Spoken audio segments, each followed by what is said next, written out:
Terkadang dalam kehidupan kita ketika kita sudah hopeless, tercengkram dengan sangat kuat itu, maka kita tidak lagi ingat Tuhan, bahkan tidak mau lagi mengikuti jalan Tuhan.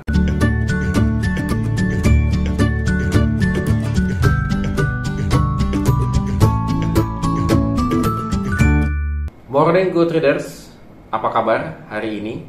Kiranya Tuhan selalu menyertai setiap kehidupan kita, dan mari kita akan kembali merenungkan firman Tuhan yang diambil dari Mazmur pasal yang ke-18. Tetap semangat membaca firman Tuhan.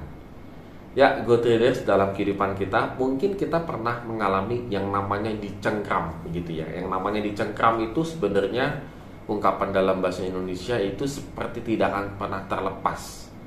Seperti elang ketika dia menukik tajam ke bawah mencari mangsa, dan sudah dapat, dia langsung dapat begitu ya, dengan kukunya, jari-jarinya itu, cakarnya itu, dia mencengkram. Kalau sudah mencengkram seekor burung raja wali atau elang, itu pasti tidak akan terlepaskan.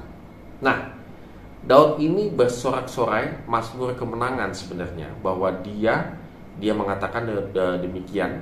Tuhan telah, di ayat yang pertama, Tuhan telah melepaskan dia dari cengkraman semua musuhnya dan dari tangan Saul.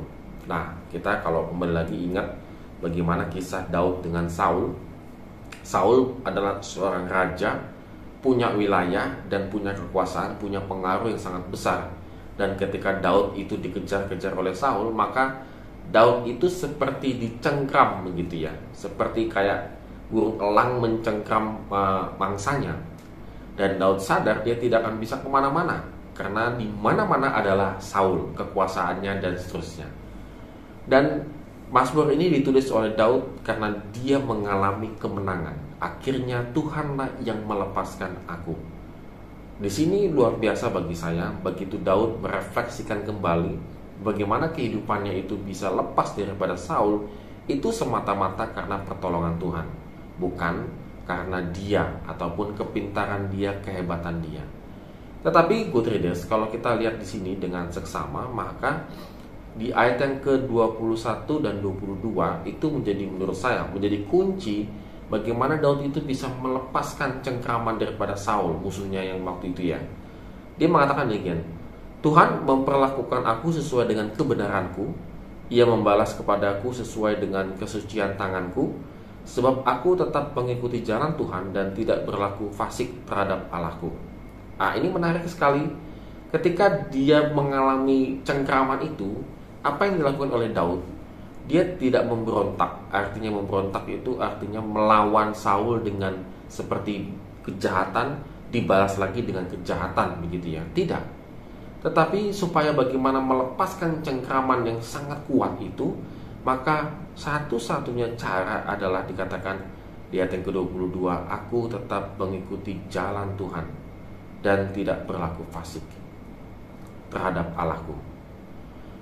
Ya, Good Readers, di sini mari kita renungkan lebih dalam lagi begitu ya, bahwa ternyata untuk melepaskan dari persoalan kehidupan kita yang sudah dicengkram begitu ya, kita gitu ya, seolah-olah kita nggak ada solusi, seolah-olah kita nggak ada tenaga lagi untuk melepaskan semua persoalan ini, maka solusi yang terbaik untuk melepaskan genggaman, cengkraman masalah yang sangat kuat itu adalah aku tetap mengikuti jalan Tuhan.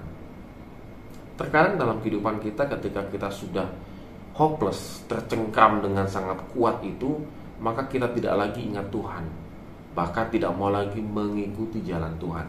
Kita malah meninggalkan Tuhan. Pada hari ini Good Readers, pada hari ini kita balik lagi. Ayo kita balik lagi, renungkan hidup kita. Ingin lepas dari persoalan hidup, ingin lepas dari permasalahan, ingin lepas dari hal-hal yang negatif, tak ada satu lain, tak ada jalan lain. Aku, kata Daud mengatakan, aku tetap mengikuti jalan Tuhan. Mengikuti jalan Tuhan adalah solusi untuk kita bisa lolos dari masalah kita, untuk kita bisa mengatasi masalah kita. Oleh karena itu pada hari ini mari kita kembali datang kepada Tuhan dengan segala kerendahan hati kita tetap mengikuti jalannya. Amin. Have a nice day and God bless us.